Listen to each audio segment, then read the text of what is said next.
On a video, and I am going on to a new genre in my quest to cover 1970. I think this might be the sixth one, and this will probably be the first of two, and I'm focusing on folk, country, pub rock type albums. Basically the sort of music that we tend to really enjoy when we've had a few drinks. Yeah. Now, not all of these albums will fit neatly into the bar. Certainly some of the folk ones might be a little bit sedate, so to speak. But anyway, that's basically what I'm covering. This first one might get in four. I'm going to start off with a band called Bridgeley Sports, a British band. They became an English pub rock band, but they started out as I don't know what sort of band really, folkish, psychedelia, you name it, they did it. And they were named after their guitarist, Bridgeley Sports. And along with Nick Lowe on bass and vocals and Bob Andrews on keyboards and drummer Billy Rankin, the band evolved from the 60s pop band Kippington Lodge. They were later augmented by one Ian Gome on guitar and vocals. Lowe and Swartz originally met at Woodbridge School in Surrey, not far from where I was brought up. And they played in school bands with a couple of other guys. In '64, though, this was very early days. Leaving school, Swartz formed Three's a Crowd, which was later renamed Kippington Lodge. Their first two singles, which were close harmony pop, flopped, and so Swartz then invited Lowe to join, followed by Andrews and finally Rankin.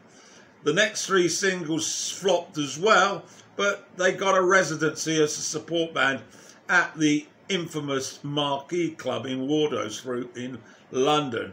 This was a iconic venue where many 60s bands cut their teeth, particularly The Who. The band style was changing, however, from pop into a folk rock band with some psychedelic pretensions. And in 1969, they renamed the band after their guitarist and performed their new music under this name. They did retain some of the work that they played when as Kippington Lodge, but in 1970 they signed a contract with one Dave Robinson and were booked as part of a American tour as the undercard to Van Morrison and Quicksilver Messenger Service. And gig at the Fillmore East in New York City on April the 3rd and 4th of 1970 was hyped up to ridiculous proportions, but it ended up as an absolute disaster for this new band. Visa problems, travel problems, poor organisation, and when they arrived and got on stage, they were a bit worse for wear, having to spend lots of time waiting, and the negative reviews carried on to their debut album from this stage debacle. Now, Bridgeley Sports, the debut album, was released shortly after their return to the UK, and the incident in the States was became known as the Bridgeley Sports hype, and I do remember reading about it in one Melody Maker. The cover attracted quite a bit of attention, was designed by Barney Bubbles for the graphic art company Team Burger Designs, and have a look at it, it's quite interesting. Through this album, as I say, it's a sort of a cappello folk rock harmony. They all sang, apart from Bridgeley, who basically took care of the guitar work mainly, and his chromatic guitar style was particularly distinctive here. But let's go through them. It opened up with Hymn to Me, and it's a group composition with some tasty, slow country-style ballad works. Great harmonies on it. Shining Brightly's up next, written by Nick Lowe. He tended to write most of the material. It's a beautiful acoustic folk love song with some neat little percussion alongside the harmonies. Rock and Roll Woman, another Low song. Folk harmonies dominate this acoustic driven sound.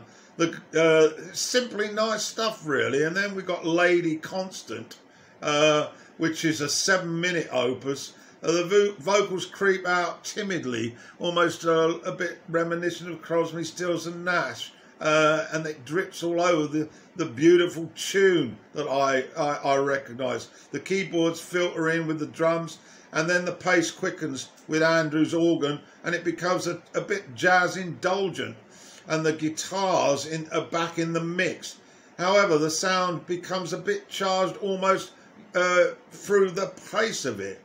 And then the reverse side, quickly, what do you suggest? Low again, not a lot to report about that one. Mayflower, but Low again responsible for this one. Skippy beat that bounce along, a bit more rock based that one.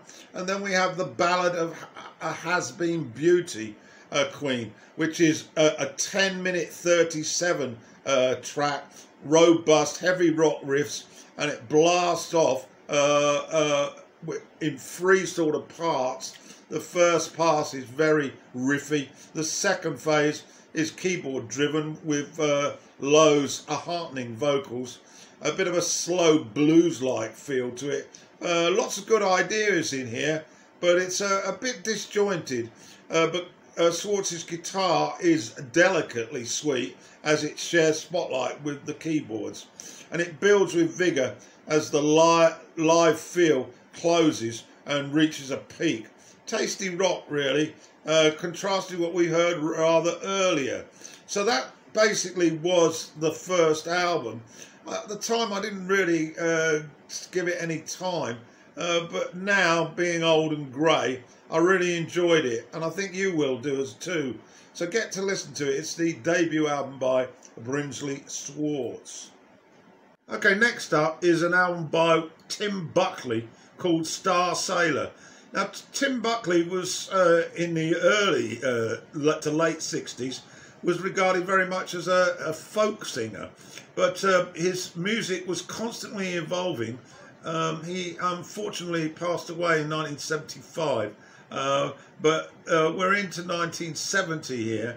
Guitarist, singer, songwriter, and he was also did some production. His style, as I say, changed through the years, but his subsequent albums after the initial folk phase saw him experimenting with jazz, psychedelia, bit of funk, bit of soul, the avant-garde, and evolving his voice as an instrumental sound. As I say, he died at the age of 28 from a heroin and morphine overdose, but his sons, Taylor and Jeff, took up the mantle, particularly Jeff Buckley, a bit later on. To Star Sailor then, it's his 6th studio album, and this folk rock origins were really left behind on this, as it fully incorporated jazz, rock and avant-garde styles. Although it alienated elements of his fan base, it also contained his best-known song, which is called Song to the Siren. More about that later. This was a more accessible song on the set, and it was difficult to sort of grasp this album, really, in what genre should it be in.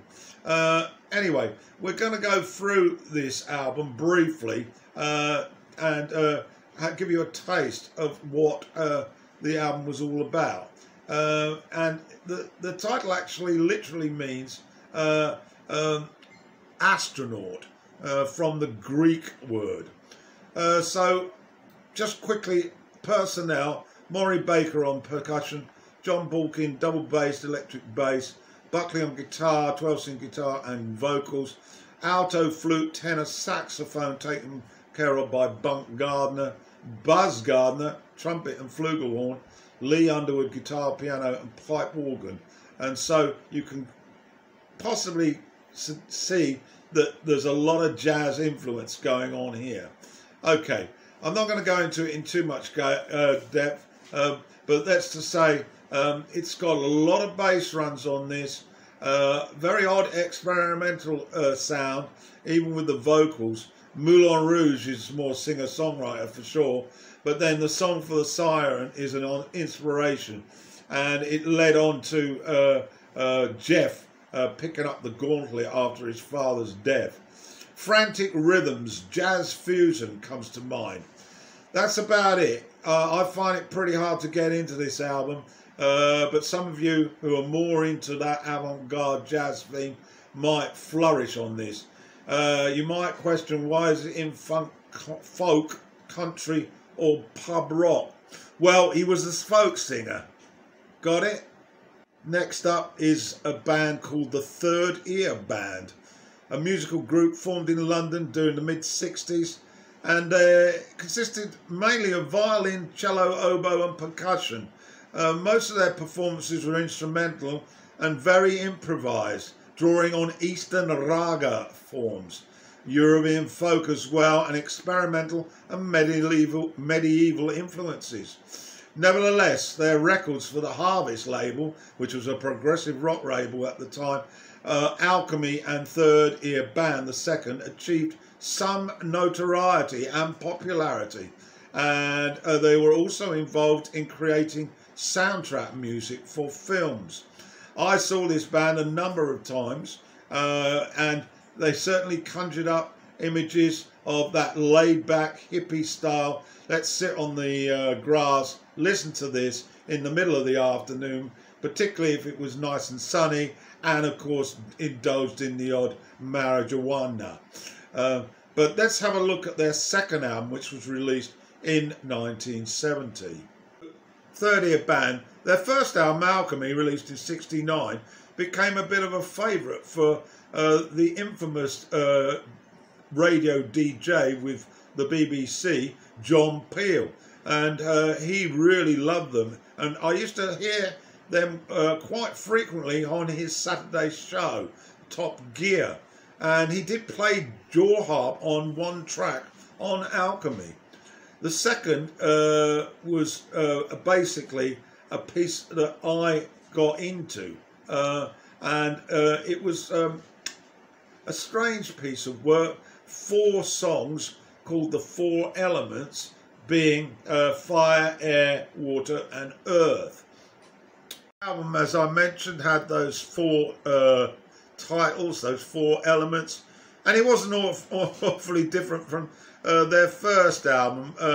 Well-conceived pieces build up from initial drones to multi-layered ragas built around the same initial patterns. There was some strong depths to Indian music and contemporary experimental minimalistic compositions. But it's not for your average rock fan, that's for sure. And it can be quite hard work unless you're in that really sort of meditative state of mind. It's more for the adventurous rock listener than the average let's get stuck into the guitar sound. Very avant-garde music. The band, Paul Minns on oboe, Glenn Sweeney was on the percussion, Ursula Smith played cello, and Richard Koch played violin and viola. They also had the notoriety of performing on the Rolling Stones' free concert in Hyde Park on July the 5th, 1969. Of course, they were the first band on. And they also played at the famous Isle of Wight Pop Festival the same year. And finally, just a word of note, they also cropped up on 2 soundtrack albums for movies. The second one was a Roman Polanski interpretation of Macbeth. So if you see that movie, you'll probably hear the Third Ear Band. I quite enjoy occasional listen to this, but it's hardly on my digital player week in, week out. Still, the Third Ear Band, the 4 Elements. Last album in this folk country pub rock combo is an album called Fotheringay, self-titled. The band were called Fotheringay, a very short-lived British folk rock group formed in 1970 by singer-songwriter and musician Sandy Denny following her departure from a Fairport convention. And the band drew its name from the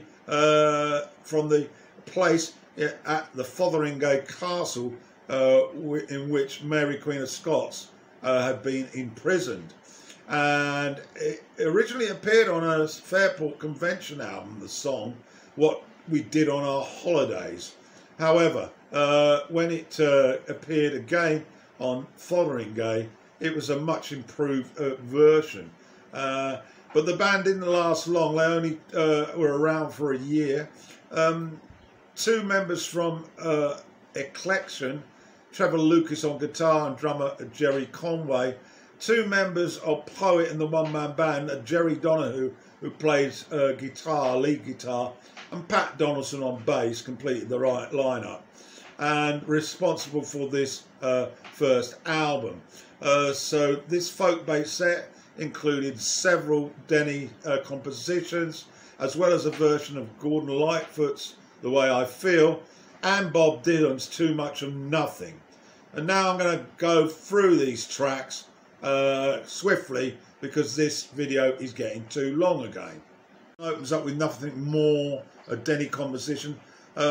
Piano and acoustic meshed together with the guitars, leading it into Sandy's vocals, and what a voice it is.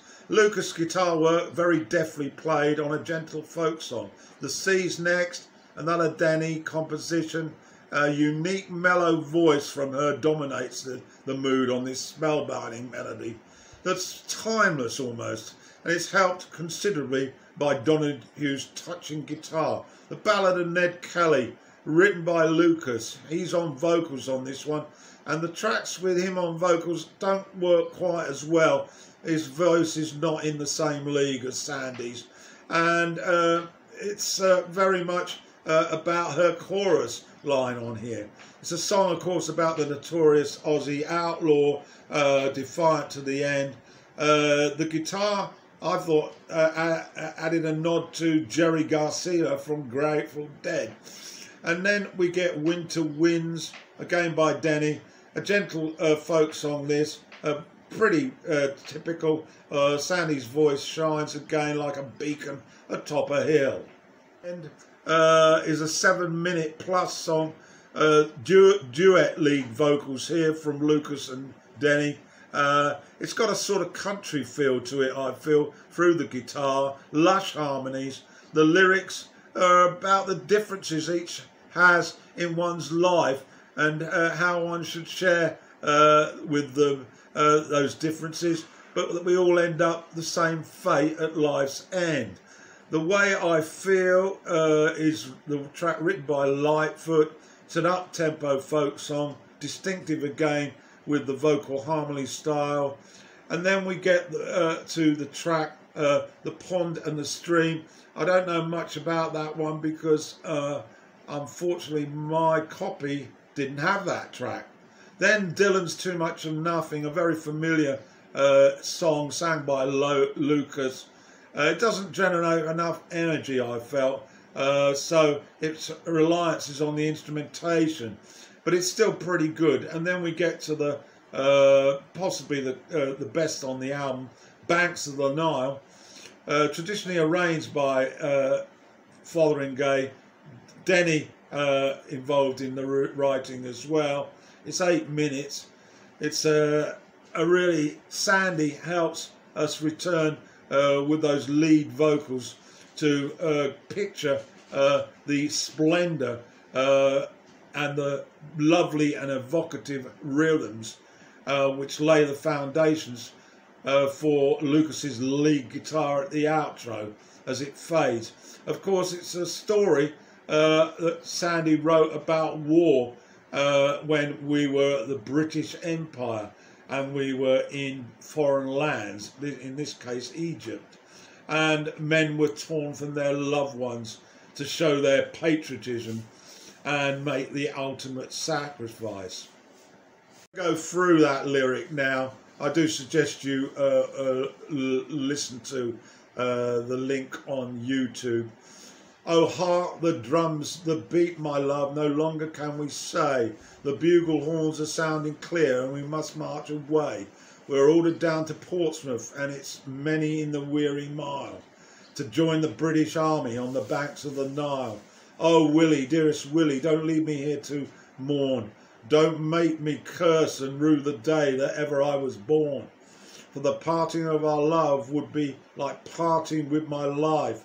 So stay at home, my dearest love, and I will be your wife. Oh, my Nancy, dearest Nancy, sure that will never do. The government has ordered and we are bound to go. The government has ordered and the Queen, she gives command. And I'm bound on oath, my love, to serve in a foreign land.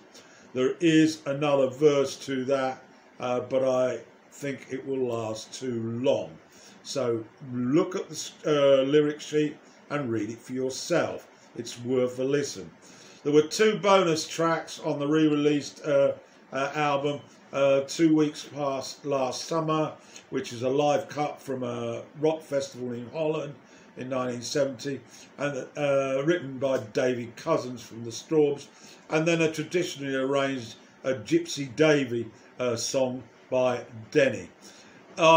I have to confess, in 1970, I wouldn't have touched this music with a barge pole. It was that folky feel, the image. But nowadays, I'm much more amenable to all genres and better for it, I must say. And I absolutely love this album. It's definitely in the same bag as Fairport Convention, who equally I love. And of course, I've gone on to be an ardent fan of one Richard Thompson. It's just so sad that we lost Sandy so early. She was an absolutely beautiful singer and is sadly missed even now. So that's my take on Folk Country Pub episode 1. I will be putting in the description the links to the music. I will also be putting on there the timing of my comments on the particular albums, so you will be able to skip pieces if you don't want to hear all of it. And I'm going to try and remember to put some recommended channels on there as well, to try and encourage those that I follow to and get you to subscribe to them. I think I'm about done. Thanks for listening. Bye.